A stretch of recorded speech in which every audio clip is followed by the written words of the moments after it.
Hello, and welcome to mentorDINO. I'm your host, Caitlin Rossier. I am an architect and founder of mentorDINO. I firmly believe that architecture, engineering, and construction professionals can achieve true success by embracing human skills as their guiding principle.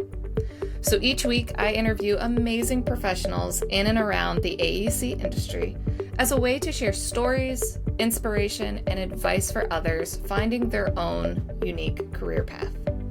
Thank you to all of our current subscribers, and if you're new, we'd love to have you join our community.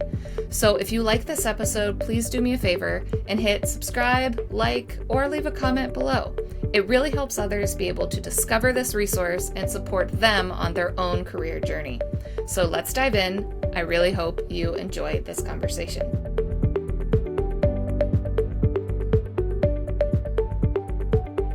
Welcome to the mentorDINO podcast. I would like to welcome Kate Reggev, architect and project manager at Zubotkin Owner Representation, a Cumming Group company in New York City. Thank you so much, Kate, for taking the time to speak with me today. Thank you so much for inviting me. I'm really excited to talk. So I always start out with the loaded question. And if you don't mind introducing yourself and tell us a little bit more about your experience and journey so far in your career in education. Sure. So as Caitlin said, my name is Kate Reggev. I work right now as a project manager at Zubotkin Owner Representation. We are part of a series of companies that have been purchased by Cumming Group, which is a large project management and cost estimating company, mostly here in the United States with some other offices abroad as well. So I've been working as an owner's rep, which basically means that I manage design and construction projects for clients for the past 2.5 years. Before that, I worked as an architect at various different firms here in New York City. I did that for maybe about eight plus years. And I worked at a range of firms, some small, some medium sized, and some larger firms. But what kind of unified my experience at these firms was the types of projects that I worked on. I really focused mainly on working on cultural and institutional projects. And so they ranged from museums and libraries to projects for schools and higher education campuses. That tied really nicely into my educational background. I studied architecture undergraduate at Barnard College, but that was a liberal arts school, so I had a really broad education, but I majored in architecture. And then I studied abroad. I studied abroad and ended up moving abroad to Spain for several years after graduation, and ultimately came back to New York for graduate school. And I got a dual degree, my Master of Architecture, and then my Master in Science and Historic Preservation from Columbia. And so that background really solidified my interest in working with historic buildings, being an architect, thinking about design and the importance of history. And like I mentioned, that kind of project type that I focused on, even as I've moved from the architecture side to kind of the project management side. I still mainly work with clients that are institutions or higher ed. So what got you out to Spain after undergrad? Well, it's more like what didn't keep me here in New York. The way the timing worked, I graduated right in the heart of the Great Recession in 2009, and it was really hard to find jobs in the design and construction industry, especially if you didn't have a 5-year BArch or a master's degree. And since I had a bachelor's degree, but it was in liberal arts, it was really hard to convince people that I knew some of the technical things. I mean, I basically taught myself Rhino in school, but I didn't know AutoCAD. And that was kind of before Revit was really a thing. And so I found it really hard to find a job. And meanwhile, I'd spent a lot of my life in New York, and I was kind of ready to take a break and live abroad, travel, learn languages, do something else for a little bit, and really kind of get myself ready for what the next couple of years would bring. Yeah, no, you're not the first person that I have found that went abroad when they couldn't find a job. And I don't know if I would have done that, but I don't know. You Hindsight, you know, never know. yeah, I mean, I think I got lucky because it wasn't related directly to architecture. It was, I was teaching English as a second language in public schools. So definitely some transferable skills when it comes to communicating with people, presenting ideas, but it wasn't directly related to architecture, although, my day to day and kind of being surrounded by a really exciting building culture because I was in Barcelona definitely impacted me and kind of the way I see the built environment. But it wasn't like I found a firm that would hire me there. So a little bit indirect. Yeah. And then getting to the master's degree that includes historic preservation. And I know you write a lot about architectural history and women in architecture.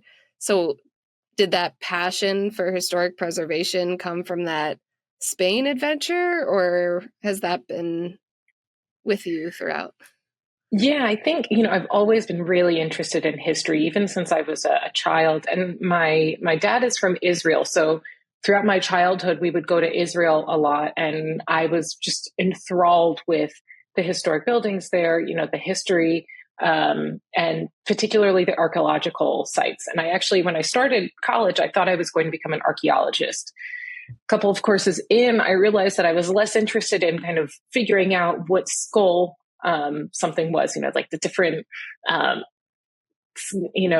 it Neanderthal or whatever, that was less a point of interest for me. But really what I was interested in were the buildings and the spaces that people had built, and kind of the ruins, and also then how people started to interpret them today, how people started to turn them into museums, what those museums looked like. So that kind of drew me in from a historical perspective. And then when I went to Spain, I became even more interested in preservation. And specifically, I was really interested in the way that Spain, Barcelona in particular, were able to take historic buildings and give them new uses, or renovate and adapt them for more updated ways of using a space, whether it was updating, a historic market, or even just kind of the way people were renovating their apartments. I found that to be really, really fascinating. And so that helped me to better focus my interest and kind of convinced me that this dual degree with preservation was really going to be the right thing for me. Yeah, I always joke with my European friends, it's American old versus actual old over in Europe, because they have a lot of foundational structures there, whereas we're so new where it's like, it's not hundreds of thousands of years old over here in the States. So Yeah. When it's funny, at the time when I was there teaching, I lived with three Spanish women. And when I told them, after a couple of years that I was going to come back to the US and I was going to study architecture and how to basically preserve buildings, they were like, what will you be preserving? Like, everything is new. And I was like, it's all relative, guys. It's all relative, yeah, that's why it's American old Exactly. versus they're old. Exactly. And where do you find the writing on the history side for the women in architecture for Madam Architect? How did that start? So as I was in graduate school, so I should say, I went to Barnard College, which is a women's only liberal arts college in New York City. When most universities were segregated by gender, Barnard was kind of the female counterpart to Columbia when it was all male. But unlike many other universities that ended up going co-ed, Barnard ended up remaining its own entity rather than combining with Columbia. So they're under the university umbrella, but it's its own college. And I just found that my educational experience at a women's college, which even though I had classes with, Columbia, and so lots of men in my classes, it was such a unique learning environment that I was really intrigued by what it was like to be a woman more broadly in the world working, and I became a little bit more sensitive and attuned to the women's experiences. And so then when I was in graduate school, I became really interested in women, female architects, both from kind of a mentorship standpoint and some of my professors and that kind of thing, but also just from kind of the history perspective. And virtually none of my courses ever mentioned a single female architect. And when they were, it was like they were so unusual, it was almost unheard of. And yet, while I was doing some research for the preservation program, I started learning about some female architects here in New York City, and I realized that they weren't as unusual as I had kind of been taught to believe they were, which then led to kind of I received a grant at graduation to research some of the early female graduates from Columbia's architecture school, which was around the turn of the 20th century. So in like around 1911, 1912. So over 100 years of women graduating from Columbia, and no one talked about them. So that got me really interested. I continued to kind of do some research, and I presented at a few conferences. And then as Madam Architect continued to grow, they kind of reached out, and Julia Gamelina, who's the founder of Madam Architect, reached out, and I was like, I would love to do a historical column. And I was like, well, I would love to write one. And and so that's how that came about. It was kind of, a long-term interest, and started to become something more solid, and then really became kind of the column that I've been working on for, I think, 3 or 4 years now. Yeah. And I know you've also talked about your passion for writing in general, because you do more than just Madam Architect. You're also in Dwell and Architectural Digest. What inspired you on the creative writing spot and making those connections with the publications to kind of build upon it?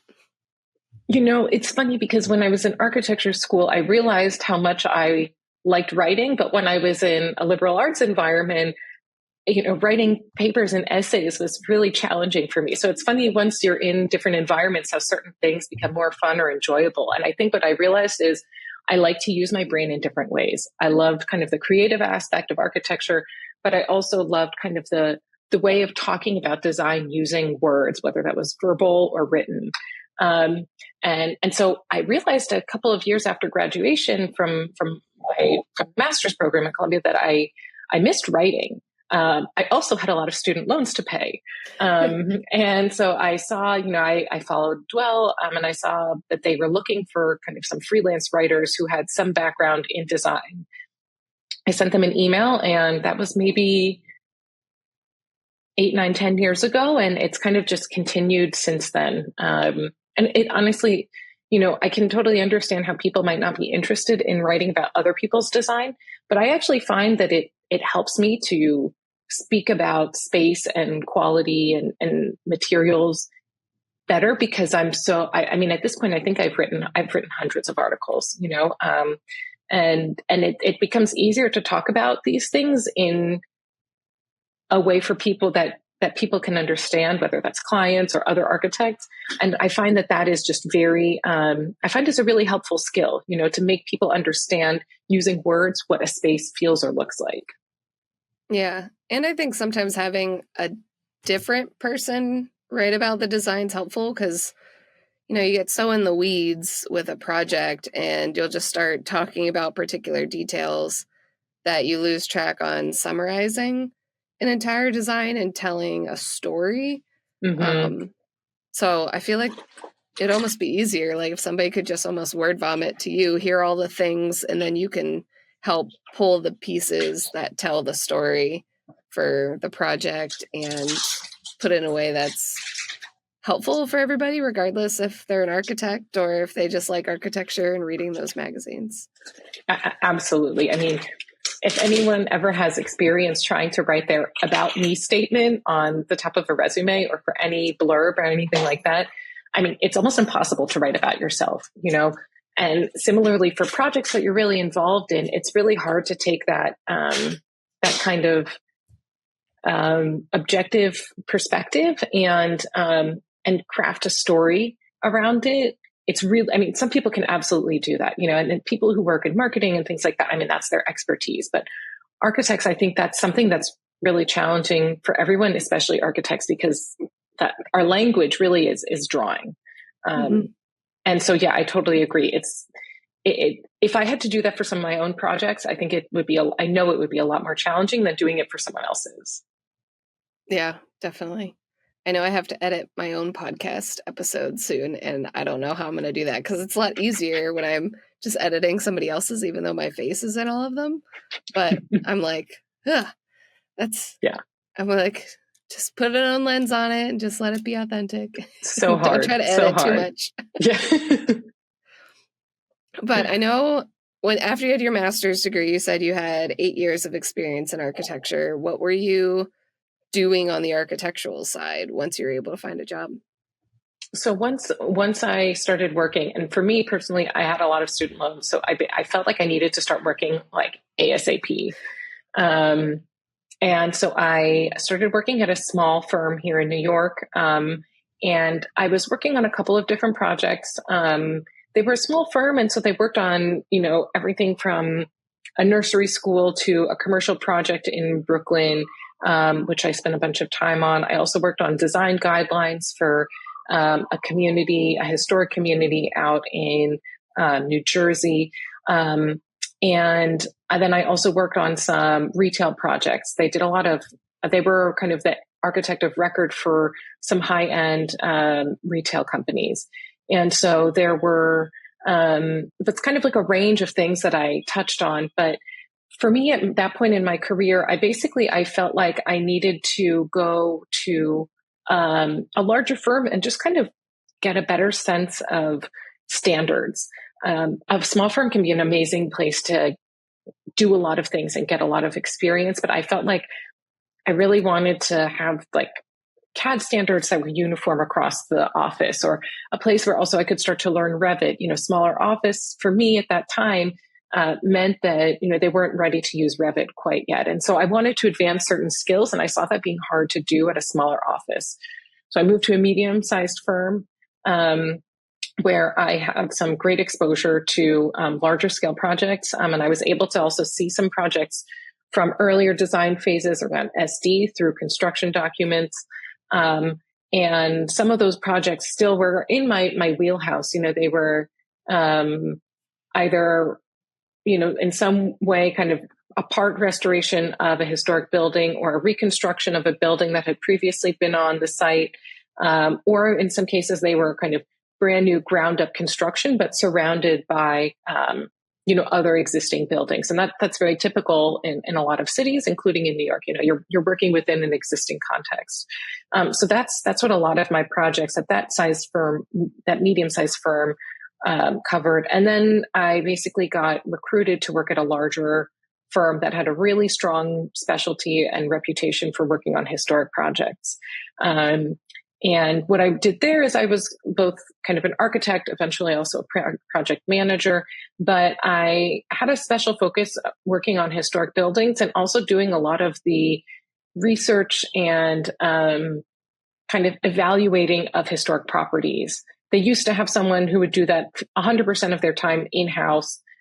They would basically spend all of their time putting together landmarks presentations, doing historic reports on specific projects. And my position was a little bit more hybrid. I would do a lot of those types of research and analysis for specific projects. And then for other projects, I was more on kind of the architect side, designing, code analysis, CA, that kind of thing. So, and I was at that firm for 5 years.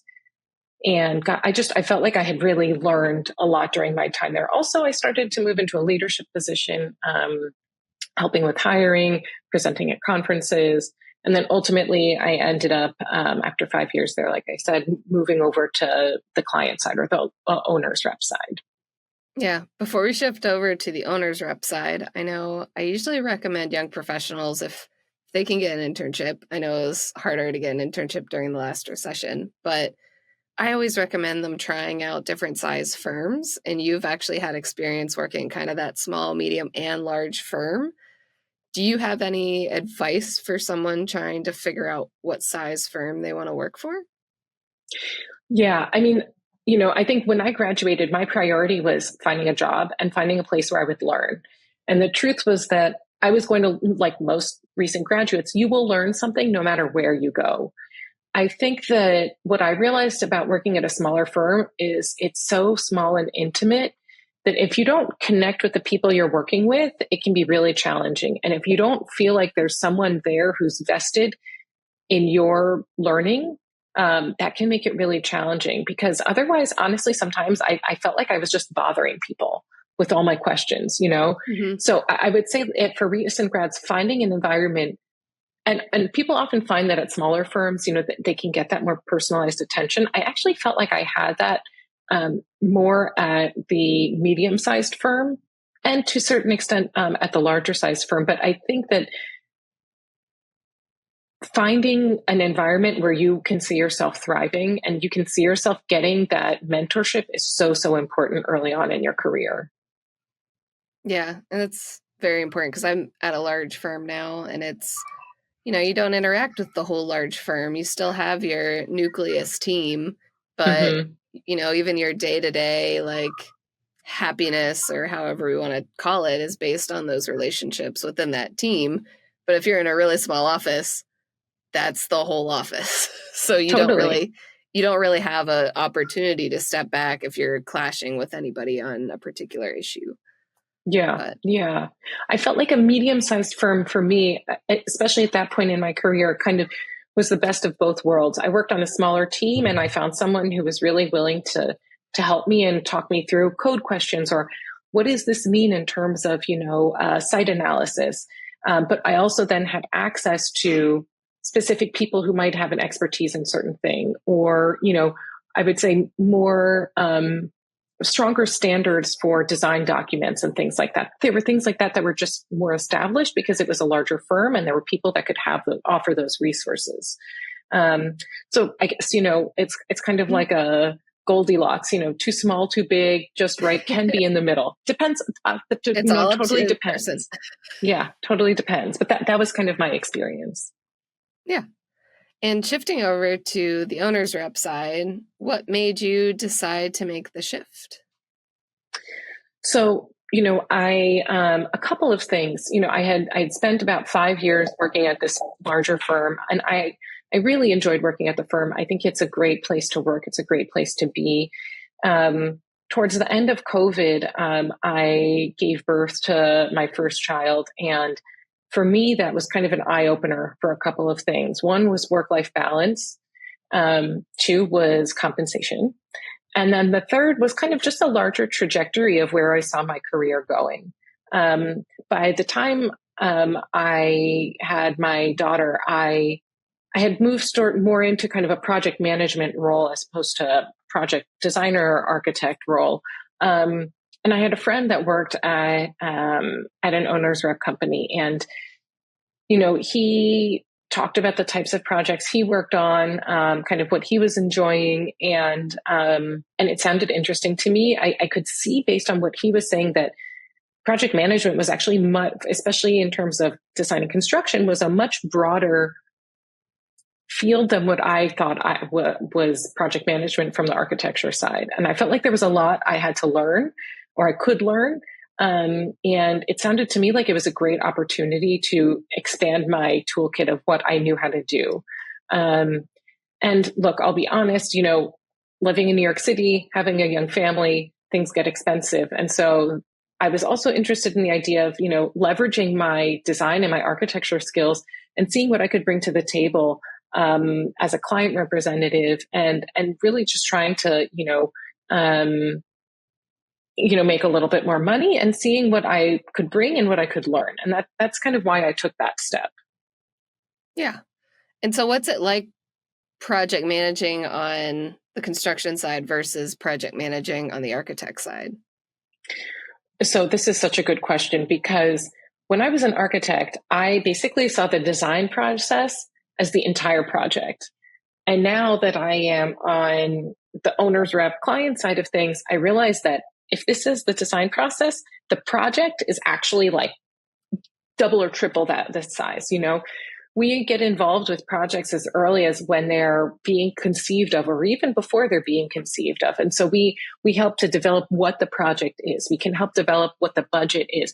We help with design, team selection, all the way through kind of other consultant selection and who the contractor or the construction manager might be, all the way through closeout and even after closeout into post-occupancy. So the life and the length of a project can be much, much longer.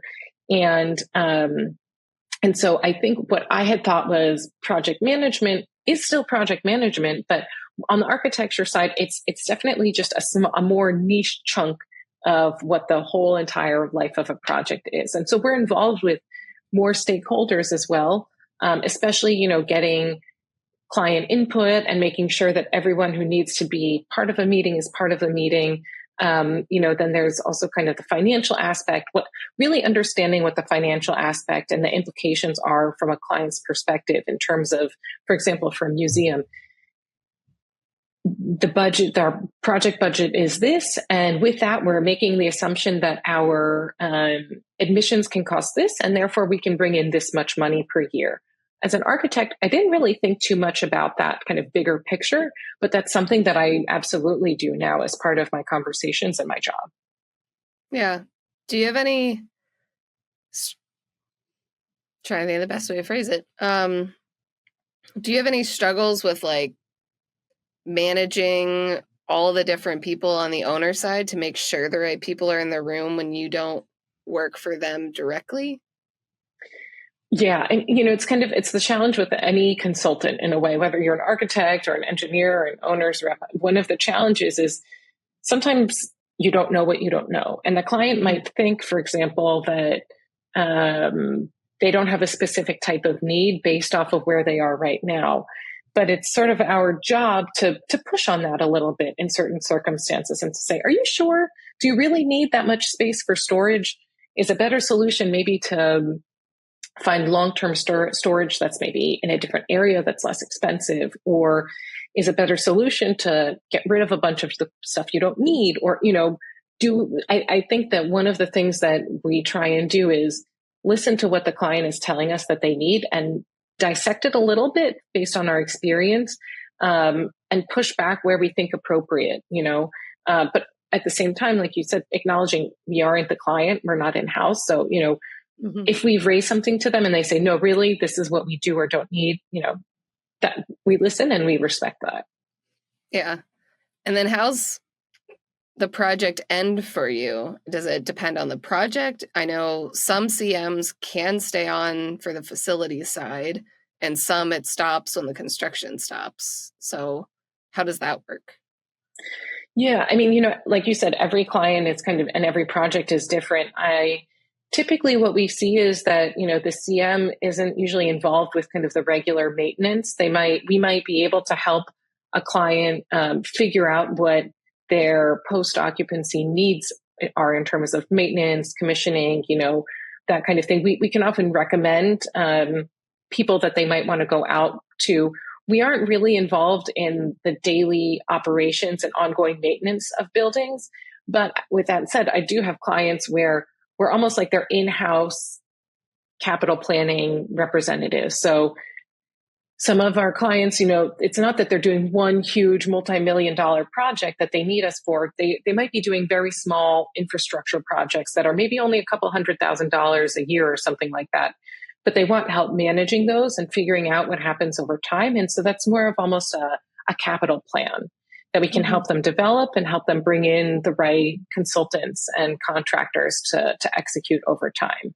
And so we kind of do both ways, but we are rarely embedded within the organization as someone who's their facilities director, like telling people it's time to go clean the gutters or to double check, that all of the mechanical equipment, like the ducts have been cleaned. That kind of thing isn't really something we are typically involved in. Yeah. And then are you doing one project or one client? So if the client has a lot of small projects, staying on with them for all those tiny projects, or if it was one big one, are you doing like 5 projects at once? Like, what's that balance for you?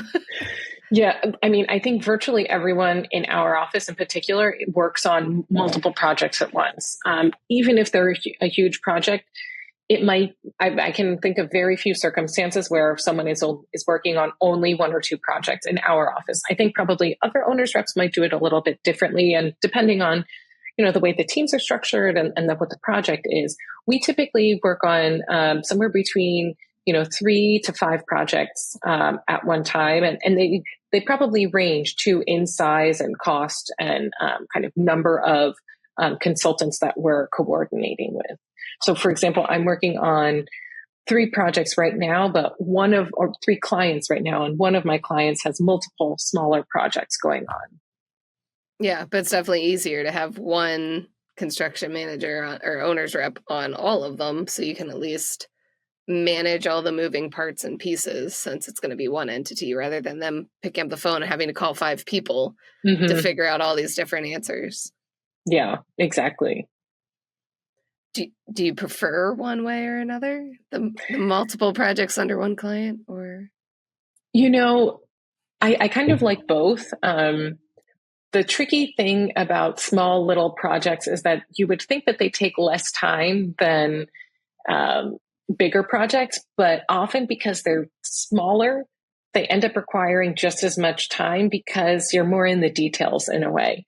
And there's still, you still need like a weekly client meeting and a weekly meeting with the design team, and then a weekly meeting during construction. And so some of the efficiencies you might expect from a smaller project, you don't necessarily end up getting. But the nice thing about the smaller projects is, they can be done quicker. Like last year, I did a full floor renovation project for one of our clients where they were renovating their office. And kickoff was April 1st, and they said they needed to be done by September 1st before the Jewish holidays. And lo and behold, we made it happen, whereas when you're on, a huge project that's tens of millions of dollars, if not more, you're not going to get much done in 6 months. You're not going to see a project basically through in that amount of time. And so I actually like having the balance of smaller and larger. Yeah, at least different paces, because even on the design side, a tiny little project is going to be just as much work, because you still have the same meetings, you still have all the general sheets and the specs and all the other components, regardless if it's a quick 500 square foot to a couple thousand square foot. I find them all pretty much the same. It's just the tiny ones are like, well, this is annoying. I still have to review all these submittals, and it's so tiny. And it would be the same submittals if it was a lot larger. So Exactly. Yeah, the bones are going to be the same regardless of size. Yeah, it's just the time. And then shifting over, I know you're also an adjunct assistant professor at Columbia. So what are you teaching over there? So this is one of my favorite things. I mentioned that when I moved to Spain, I was teaching at a public school. And so teaching has always been something that I find so fun and so rewarding. And a few years after I finished my master's at Columbia, my 2 masters, I was asked to come and co-teach what we see as basically the foundational class for the preservation program. It's called Studio One. It's a little bit different of an environment and a setup than an architecture studio, but it's basically where students learn the fundamental building blocks, no pun intended, of preservation. So we teach them how to document an existing building. A lot of students come from different backgrounds, and some of them have never drawn anything in their lives, let alone measured an existing building. And then they basically develop 2-scale measured drawings of that building. So they do that. We teach them how to research the history of the building, research the people who used it or inhabited it or built it. And then also researching kind of the context of which it was built. What was the neighborhood like? Why was this building important, or why was it not? Basically, all of the different components for the basics for a preservation education. That's what we teach in that course. And so it's typically me and then one of the tenured professors at Columbia in the preservation program, who's a really well-noted architectural historian named Andrew Dolkart. So it's kind of the 2 of us teaching together. Yeah, and that's really interesting that everybody's coming from different backgrounds for that course, because I find, as soon as you're in like an architecture studio track, you kind of just grow with your class the whole time, and you're all just going on the same track. You don't have that mix of professionals. So Yeah. where are those students going after that class? Are they getting a master's in Mhm. preservation, or? Yeah, so all of the this is the one of the required classes for a master in preservation at Columbia. And the students come from diverse backgrounds, but I think that's one of the nice things about preservation is that it can be very multidisciplinary. Some students have more of a science background, and what they're really interested in is material conservation, which is very chemistry based. They're looking at, what based on this type of stone, which has this chemical makeup, what's the gentlest way to clean it without causing, whatever, or on this type of bronze, which has this, chemical makeup. So some people come in with like more of a science background. Some people come in with a design and an architecture background. And some people come in with more of what I think of as kind of like writing, history, liberal arts background.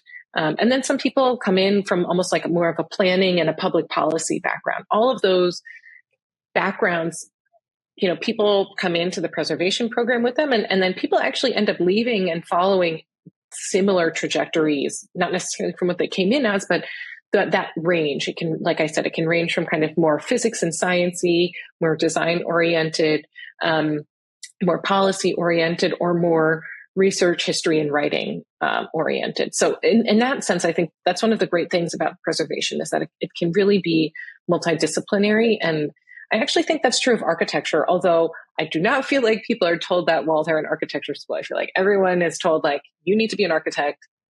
Here's how you do it.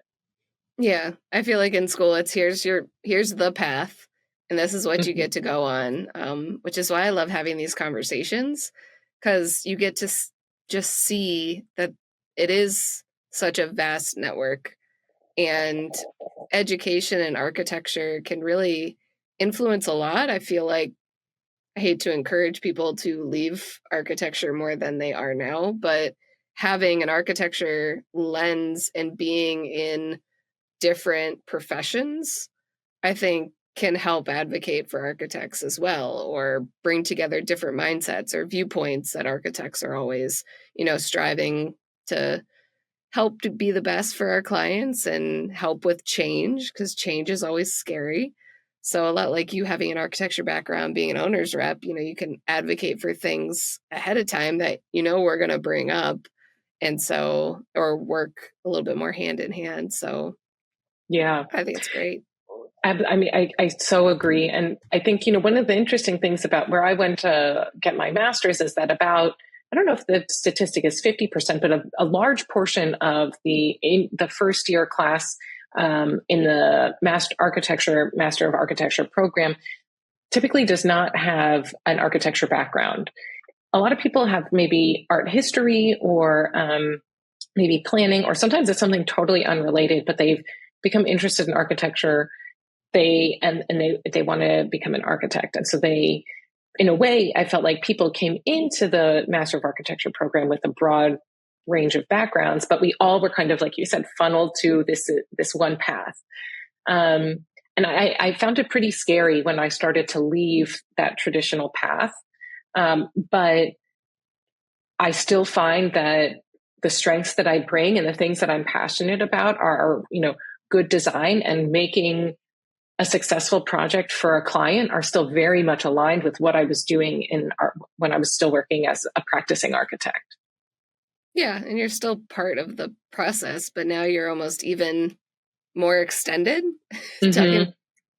being the boots on the ground even earlier than when an architect gets brought in. Yeah, absolutely. Absolutely. And then with all the things you're doing, and I know you mentioned your first daughter, how do you balance it all? Do you have any advice for those, balancing career, family, and teaching? I mean, you know, so in the past year, I've had my second child. And so I find that it's constantly in flux. It's one thing that I have learned to do and I'm still working on doing is prioritizing. And that often I find, unfortunately, means saying no to certain things. And it's hard because when you're someone who loves to do things, loves to be out and about, loves meeting people, loves saying yes, so that because you think or you know that it will broaden your network or help someone, it's really hard to say no. But I definitely have pushed myself to some limits and gotten to a point where I was like, I can't do all of these things anymore. And so I think figuring out how to prioritize and learning to say no, or maybe not right now, but maybe at a later date, I think that was a skill I had to learn. I think also just figuring out what balance might mean for me. I think it's different for everybody. I've started to set up better boundaries at work about when I can and can't work. I found it really, really stressful to try and hold meetings while I was rushing to the office from doing, for example, daycare drop off.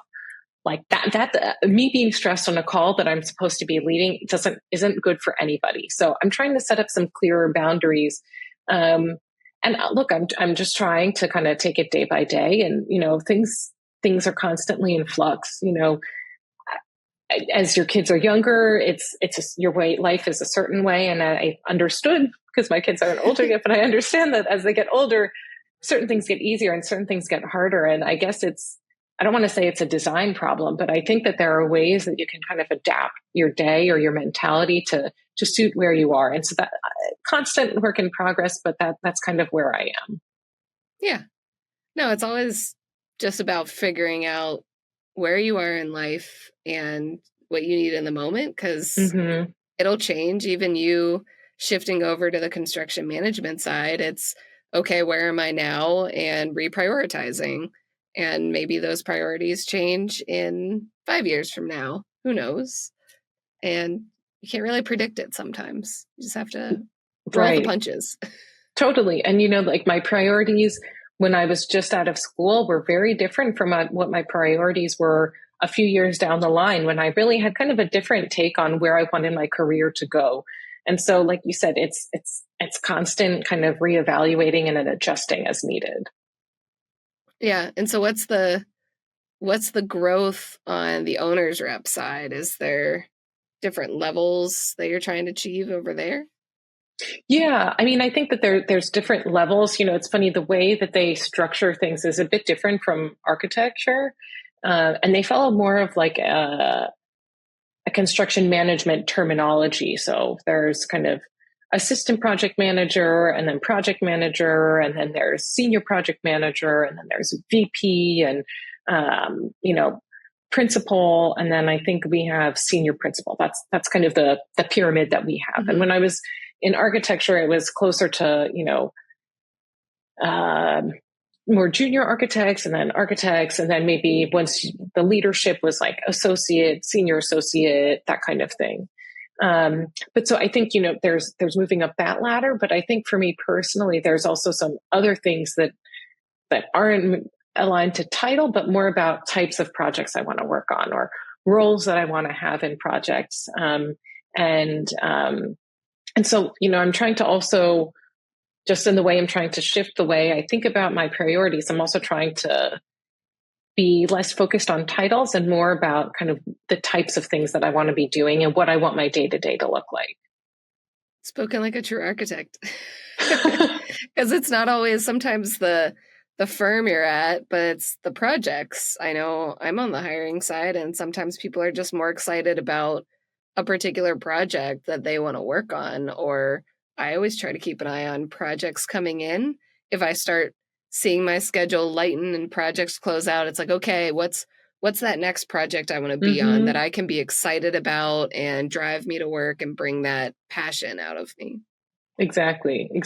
And I think, there's so many, the thing about being on the owner's rep side is because you're exposed to so many different facets of the project. There's so many different directions that you can grow in, and so trying to figure that out, like where do I want to grow? Where do I need to grow in order to still remain pretty balanced?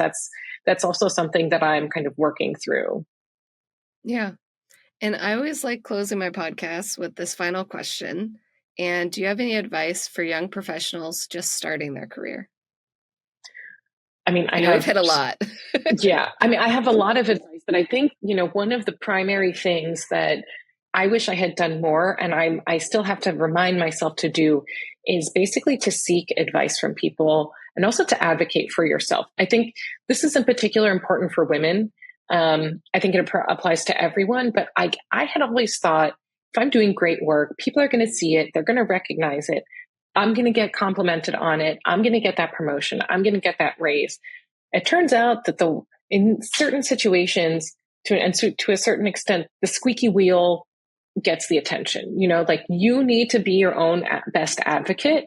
And so at your review, put together a portfolio of what you've done, or save all of those emails where a client has said, "Oh my gosh, this is amazing. Thank you so much." Or "What a great job you did." Like save all of those, print those out, put them in as part of your annual review.